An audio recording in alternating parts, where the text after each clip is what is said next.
আল্লাহর কাছে সবচেয়ে প্রিয় আমল, আল্লাহর কাছে সবচেয়ে পছন্দনীয় কাজ, সবচেয়ে আল্লাহর ভালোবাসার কাজ বান্দার,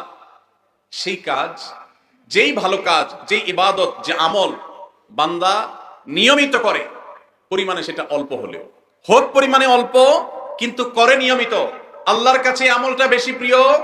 সেই আমলের তুলনায় যে আমল একসাথে অনেক করা হয় কিন্তু পরে আর করার কোনো খবর নেই। কেউ রমজানে কোরআনে কারীম 2 খতম দিয়েছেন, মাশাআল্লাহ, কেউ 3 খতম দিয়েছেন, কিন্তু রমজানের পরে কোরআনে কারীম 3 খতম, 2 খতম, 1 খতম দেয়া তো দূরের কথা, পরবর্তী রমজান পর্যন্ত আর কোরআনটা ছুঁয়ে দেখা হয় না, খুলে পড়া হয় না, তেলাওয়াত করা হয় না, 1 পৃষ্ঠা পড়ার সুযোগ হয় না। তাহলে এই 3 খতম 2 খতমের চাইতে